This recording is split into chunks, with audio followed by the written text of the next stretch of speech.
Olá, boas-vindas ao Psim Áudio. Hoje a gente vai fazer uma análise focada num tema essencial para quem estuda ou trabalha com psicologia: os agentes ansiolíticos. A ansiedade está por toda parte, né? E entender as ferramentas farmacológicas disponíveis é fundamental, mesmo que a nossa prática não seja a prescrição direta. A nossa fonte principal hoje é um capítulo bem completo, o capítulo 6 de um manual de psicofarmacologia, que é todo dedicado a esses medicamentos. A missão aqui é extrair o ouro, sabe? Os conceitos mais importantes, as diferentes classes de remédios e o que realmente, importa clinicamente. Pensando especialmente em quem está na graduação, na pós ou se preparando para concursos na área psi. Exatamente. E um ponto de partida que o material já traz e que chama atenção é quem prescreve esses medicamentos. Embora sejam psicofármacos, né, a maioria das receitas de ansiolíticos, principalmente os benzodiazepínicos, os benzedês, não vêm de psiquiatras, vêm de clínicos gerais. Nossa, sério? Isso é um dado importante. Sim, e isso já acende um alerta sobre a amplitude do uso.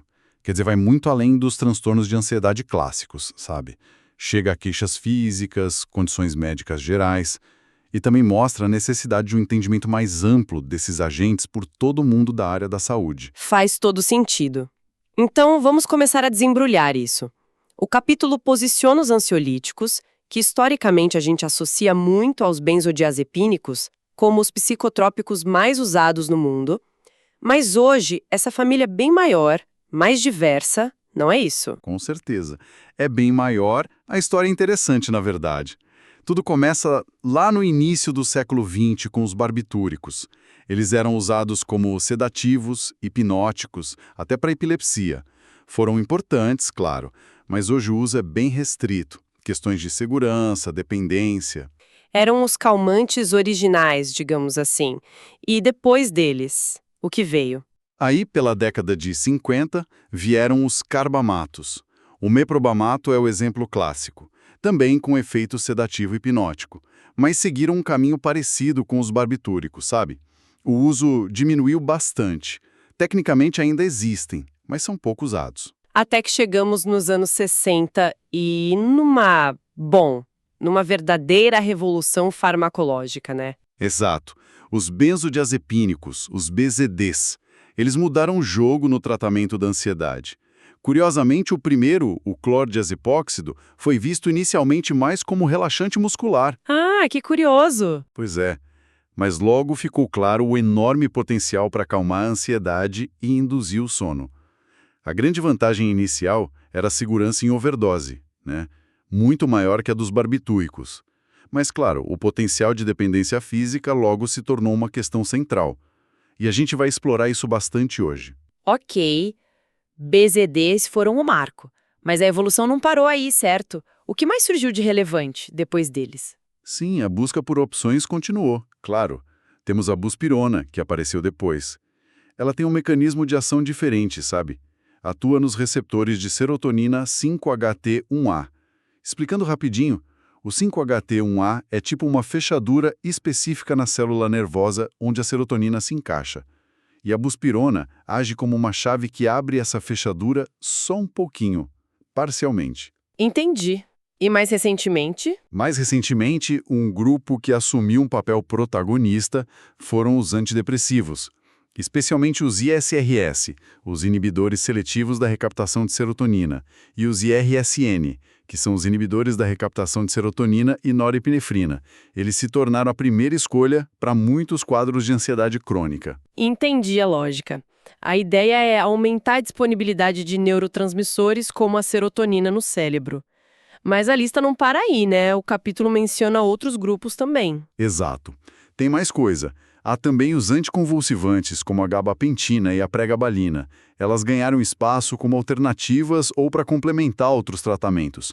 Os antihistamínicos, aqueles remédios para alergia mesmo, que às vezes são usados mais pelo efeito sedativo geral. Ah, tipo a hidroxizina. Isso, tipo a hidroxizina. Tem também os agentes autonômicos, como os beta-bloqueadores. Esses não agem na ansiedade mental em si, na preocupação, mas bloqueiam sintomas físicos, taquicardia, tremores. Para ansiedade de desempenho, né? Falar em público. Exatamente. E por fim, até antipsicóticos podem entrar em cena, mas geralmente como segunda ou terceira opção, por causa dos efeitos colaterais, especialmente os metabólicos dos mais novos, os atípicos. A quetiapina, por exemplo, tem estudos mostrando efeito no transtorno de ansiedade generalizada, o TAG, mas a FDA americana não aprovou para isso justamente por esse perfil de risco, sabe? Nossa, é um arsenal bem variado mesmo. E essa sobreposição entre ansiolíticos e hipnóticos que o material comenta, parece que separar totalmente é difícil, né? É praticamente artificial, viu? Muitos ansiolíticos, só ajustando a dose, induzem sono. O mecanismo por trás disso frequentemente envolve os receptores GABA-A. O GABA é o principal neurotransmissor freio do cérebro, e o receptor GABA-A é onde ele atua. Esse é justamente o alvo principal dos BZDs. Faz sentido. Pensa no GABA como o pedal de freio do cérebro. Os BZDs, eles não pisam no freio sozinhos, mas deixam o pedal muito mais sensível, mais eficaz quando o GABA pisa. Ah, boa analogia. Ajuda a visualizar. Mesmo os hipnóticos mais modernos, que tentam ser mais seletivos para o sono, ainda acabam tendo algum efeito ansiolítico. A distinção é meio borrada. Ok, então essa analogia do freio ajuda bastante. Vamos mergulhar agora nos BZDs, a classe clássica. Nomes como diazepam, clonazepam, alprazolam, lorazepam são super conhecidos. Quais são as indicações formais deles, segundo o manual, para que eles são aprovados? Olha, as indicações aprovadas pela FDA são várias. Incluem transtorno de ansiedade generalizada, TAG, transtorno de pânico, aqui o alprazolam e o clonazepam têm aprovação específica, também para insônia, epilepsia, o clonazepam é bem usado para isso, relaxamento muscular como parte da anestesia e também no manejo da crise de abstinência alcoólica. Mas o texto sugere que, na prática, provavelmente todos os BZDs funcionam para ansiedade crônica e pânico. A questão é achar a dose certa para cada paciente. E as diferenças entre eles? Por que tantos? Às vezes parece confuso escolher um ou outro BZD. Boa pergunta. A chave está na estrutura química e como isso afeta a farmacocinética, ou seja, o caminho do remédio no corpo. O capítulo divide os BZDs em 3 subclasses químicas principais, né? Os 2-ceto, como o diazepam e o clonazepam, os 3-hidroxi, como o lorazepam e o oxazepam, e os triazolo, como o alprazolam. Essas diferenças na estrutura impactam principalmente 2 coisas. Primeiro, o metabolismo. Como o corpo processa ele, certo? Isso. Os 2-ceto e os triazolos são quebrados no fígado principalmente por um processo chamado oxidação. Esse processo tende a ser mais lento. Isso geralmente resulta em meias-vidas mais longas. Meia-vida é o tempo para metade da droga sair do corpo, né? Exato. E além disso, eles podem gerar filhotes, metabólitos, que também são ativos. Por exemplo, o desmetildiazepam, que vem do diazepam, e dura ainda mais no organismo. Já os 3-hidroxispam são metabolizados por conjugação. É um processo mais rápido e que não gera metabólitos ativos importantes. Por isso, o oxazepam e o lorazepam têm meias-vidas mais curtas. Ok, então a forma como são processados no fígado já cria uma diferença no tempo que eles ficam agindo no corpo. E o segundo ponto que diferencia eles? O segundo ponto é absorção e lipofilicidade. Lipofilicidade é o quanto a molécula gosta de gordura. Isso influencia a rapidez com que o remédio atravessa a barreira do sangue para o cérebro e começa a agir. Ah, interessante isso. O diazepam, por exemplo, ele é muito lipofílico. Ele entra voando no cérebro, o que dá um início de ação bem rápido. Aquela sensação de alívio quase imediata, sabe? Sim, sim. Só que por gostar tanto de gordura, ele também sai rápido do cérebro e se espalha pela gordura do corpo. Isso pode fazer com que o efeito clínico desligue mais rápido do que a meia-vida longa dele sugeriria.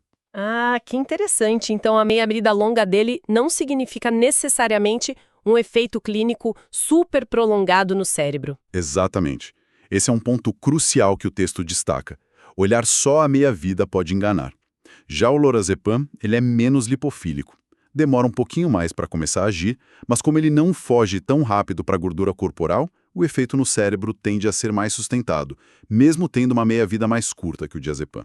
Nossa, isso muda tudo. Tem que pensar no conjunto. Quão rápido entra no cérebro, quão rápido sai do cérebro para a gordura e quão rápido é eliminado do corpo todo.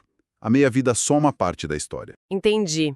A meia-vida é só uma parte da fotografia, não o filme todo. Isso realmente muda a perspectiva clínica. Agora vamos ao elefante na sala. Efeitos colaterais e a dependência. Esse é o grande fantasma dos BZDs, não é? Sem dúvida. É a maior preocupação. O efeito colateral mais comum é a sedação. Claro, que geralmente aumenta com a dose. Podem ocorrer também tontura, fraqueza, ataxia, que é uma falta de coordenação motora. E a amnésia anterógrada, a dificuldade de formar novas memórias enquanto a medicação está agindo. Isso é mais notável com os de ação curta. E a dependência? A dependência física e a síndrome de abstinência são riscos concretos, sim. O texto fala em risco aumentado com uso prolongado, acima de 6 a 8 meses. Mas cita outros dados que sugerem que o risco pode começar já com 8 semanas de uso contínuo. Então, tem que ter cautela. E como é essa síndrome de abstinência? O que a pessoa sente se parar de repente? Olha, os sintomas podem ser bem desconfortáveis. Incluem ansiedade de rebote, às vezes pior que a original, insônia forte, agitação, palpitações, suor excessivo, náuseas, confusão mental e uma sensibilidade aumentada a luz e som. Em casos mais raros, principalmente com retirada abrupta de doses altas ou de BZDs de meia-vida curta, podem ocorrer até convulsões. É sério. Nossa, pesado. Por isso a retirada tem que ser lenta. Exatamente. Sempre lenta e gradual. O manual sugere não reduzir mais que 25% da dose por semana, mas reforça que muitos pacientes precisam de um desmame ainda mais lento, viu? Bem individualizado. Isso realmente reforça a necessidade de cautela. E a questão da tolerância? Os pacientes precisam ficar aumentando a dose para manter o efeito? E o risco de abuso, como fica? Boa pergunta. A tolerância pode acontecer para alguns efeitos, sim, como sedativo ou hipnótico. A pessoa pode precisar de mais para ter o mesmo sono, por exemplo. Mas o texto argumenta que muitos pacientes conseguem manter o efeito ansiolítico por bastante tempo sem precisar aumentar a dose. Cita até estudos de longo prazo com alprazolam para pânico, onde os pacientes não só não aumentaram as doses, Interessante. como muitas vezes diminuíram com o tempo sem perder a eficácia depois de um ano. Já o abuso, que é o uso por motivos não médicos ou em doses excessivas, é mais comum em pessoas que já têm histórico de abuso de outras substâncias ou certos transtornos de personalidade. Entendi. Nesses grupos, o cuidado tem que ser redobrado. Exatamente. A prescrição tem que ser extremamente cuidadosa ou talvez nem ser feita nesses casos. E a polêmica do uso a longo prazo, o capítulo aborda isso? Porque a gente ouve muito sobre isso. Sim, aborda e reconhece que é um dilema. Por um lado, muitos pacientes parecem se beneficiar de forma sustentada. Têm recaídas importantes quando tentam parar, mesmo depois de anos usando doses estáveis e razoáveis.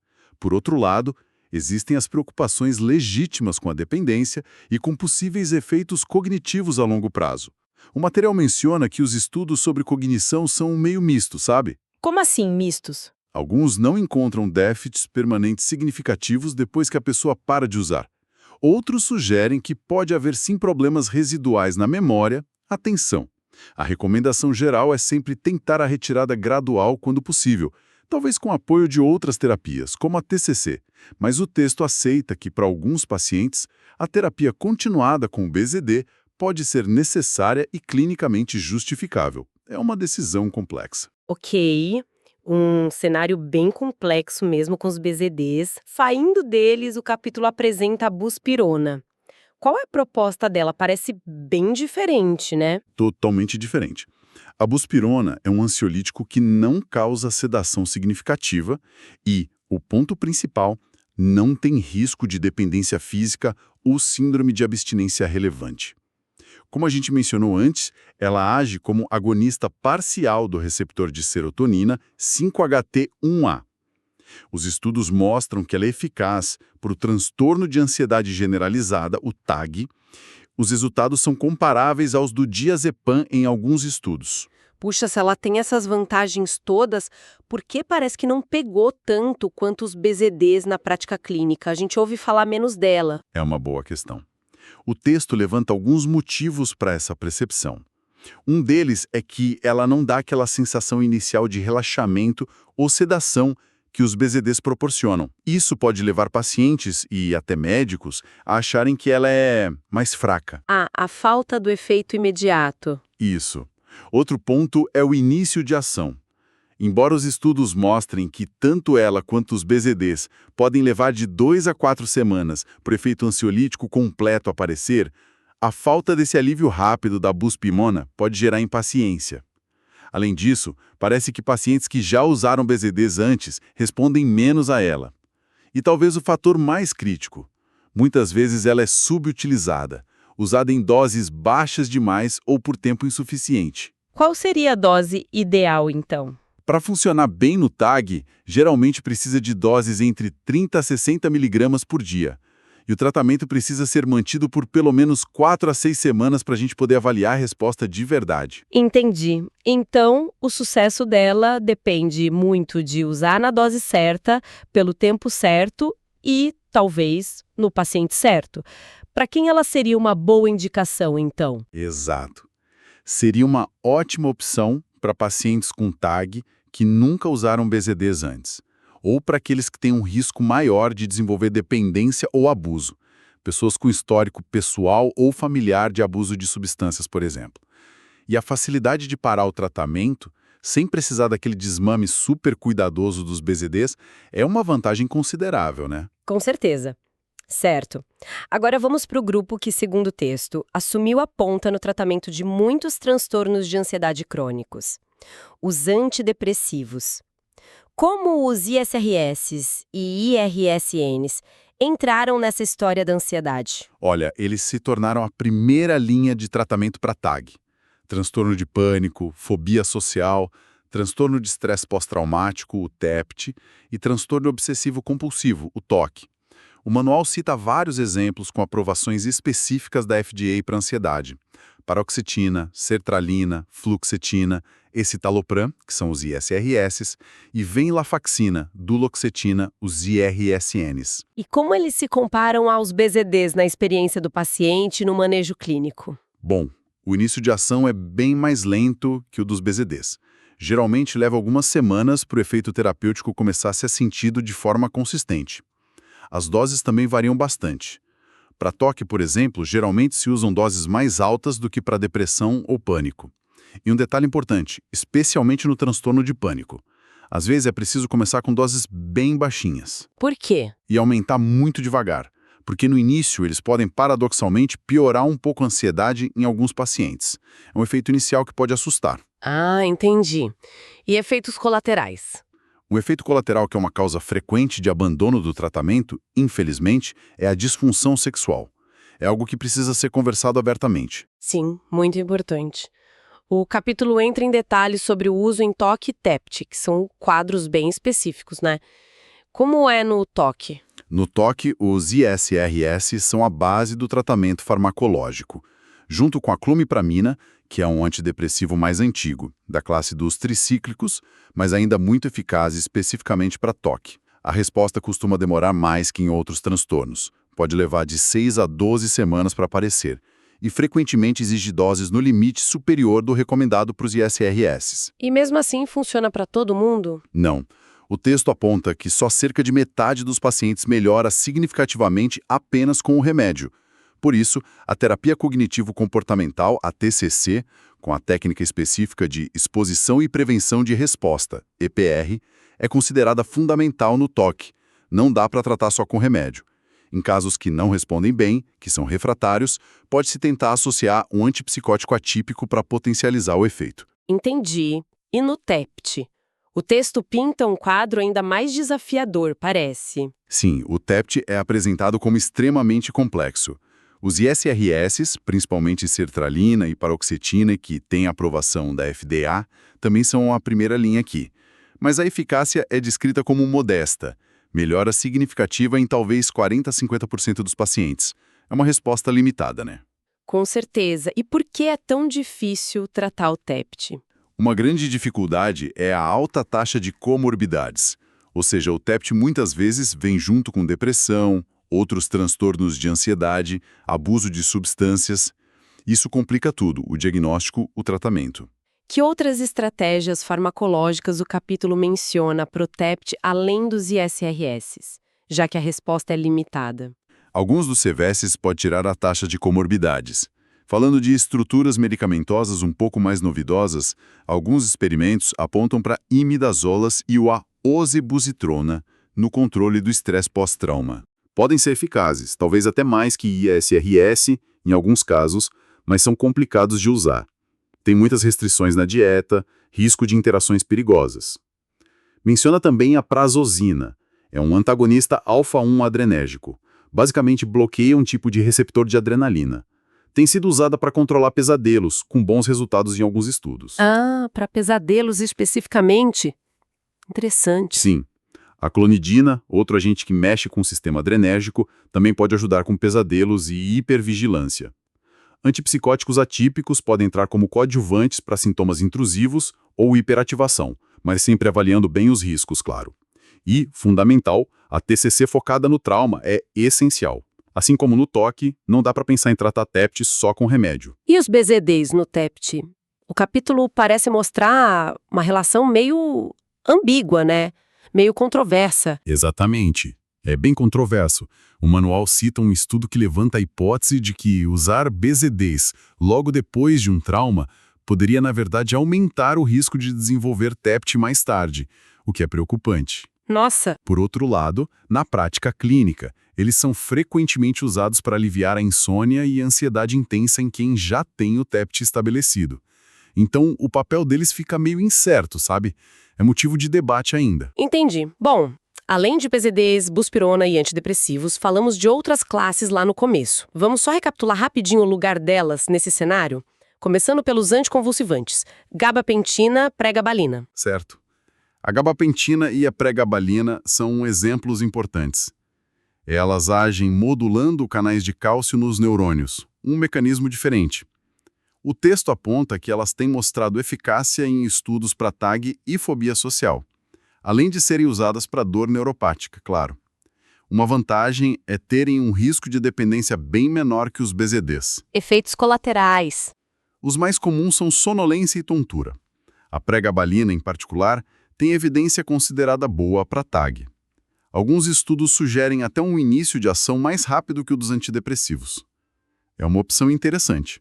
E os beta-bloqueadores, como o propranolol? Onde eles entram mesmo? Eles são muito úteis para os sintomas físicos periféricos da ansiedade. Coração disparado, mãos tremendo, suor excessivo, aquelas manifestações corporais. São a escolha clássica para a chamada ansiedade de desempenho, aquela que surge antes de uma apresentação, uma prova, uma entrevista. O foco deles é o corpo, não tanto a preocupação mental, a ruminação. Faz sentido. E só para fechar esse bloco, os antihistamínicos e antipsicóticos que foram mencionados lá no início, qual o papel deles? Os antihistamínicos, como a hidroxizina, são usados sim, mas o capítulo deixa claro que é mais pelo efeito sedativo geral do que por uma ação ansiolítica específica e potente. É mais para apagar um pouco a pessoa. Já os antipsicóticos atípicos, como quetiapina, risperidona, etc., podem ser considerados em casos de ansiedade muito resistente a outros tratamentos, como coadjuvantes, por exemplo, no TOC ou TEPT graves, ou até sozinhos em monoterapia, se nada mais funcionou, mas sempre com muita atenção aos riscos, né? Ganho de peso, problemas metabólicos, outros efeitos adversos. É uma carta na manga para casos bem selecionados. Fica bem claro que o tratamento farmacológico da ansiedade raramente é uma receita de bolo com um único ingrediente, né? É bem complexo. E a terapia não medicamentosa, a TCC, parece ser um pilar fundamental em quase todos os cenários, certo? Absolutamente. O capítulo reforça muito isso. A força da evidência para a terapia cognitivo-comportamental é enorme em quase todos os transtornos de ansiedade. E uma vantagem crucial é que os ganhos com a TCC podem ser mais duradouros depois que o tratamento acaba, diferente dos medicamentos que, muitas vezes, perdem o efeito quando são suspensos. A TCC ensina habilidades para a vida. E as combinações? Remédio e terapia juntos? Super comuns, e muitas vezes a melhor abordagem. Por exemplo, usar um BZD no comecinho para dar um alívio rápido enquanto se espera um ISRS fazer efeito. Fazem TCC junto com a medicação para potencializar os resultados. Isso é especialmente útil para conseguir retirar um BZD gradualmente ou para lidar com quadros difíceis como TOC e TEPT, que exigem muito da pessoa. O texto até menciona pesquisas com a D-cicloserina. Ah, sim. Uma substância que parece potencializar o aprendizado durante a TCC, especialmente na terapia de exposição. É uma área de pesquisa interessante, essa de combinar fármacos com psicoterapia para otimizar os resultados. Ufa, realmente uma análise densa. Passamos pelos BZDs, entendendo melhor suas nuances farmacocinéticas e o dilema do uso prolongado. Vimos a ascensão dos antidepressivos como primeira linha para ansiedade crônica, exploramos alternativas como a buspirona e os anticonvulsivantes e reforçamos o papel central da TCC. Fica evidente que escolher o tratamento para ansiedade exige um raciocínio clínico muito, muito individualizado. Sem dúvida. E para finalizar, o texto traz uma reflexão interessante usando uma expressão forte. Calvinismo farmacológico. Calvinismo farmacológico? O que seria isso? Sugere que pode existir um certo clima, assim, de rigidez moral ou um medo excessivo da dependência que às vezes atrapalha a prescrição, especialmente de BZDs. Mesmo para pacientes que realmente se beneficiam e sofrem muito sem eles. Como a gente equilibra a preocupação legítima com a dependência com a necessidade clínica real de aliviar o sofrimento de quem tem ansiedade grave e persistente? É uma questão ética e clínica complexa para a gente pensar, né? Nossa, profundo isso. Um bom ponto para reflexão. Ao mesmo tempo, a ciência não para. O capítulo aponta brevemente para pesquisas em novas vias, como modular os receptores de glutamato, com substâncias como a própria D-cicloserina ou outras em fases iniciais de estudo. Isso mostra que, apesar de todo o avanço que tivemos, ainda há muito espaço para evoluir no tratamento farmacológico da ansiedade. A busca continua. Perfeito. Esperamos que essa nossa conversa sobre o capítulo 6 dos agentes ansiolíticos tenha sido útil aí nos estudos, na preparação para provas ou mesmo para reflexão sobre a prática clínica futura. Conhecimento aprofundado é sempre a ferramenta mais poderosa, né? Para continuar acompanhando nossas análises sobre temas da psicologia, siga o canal Psi em Áudio. Até a próxima!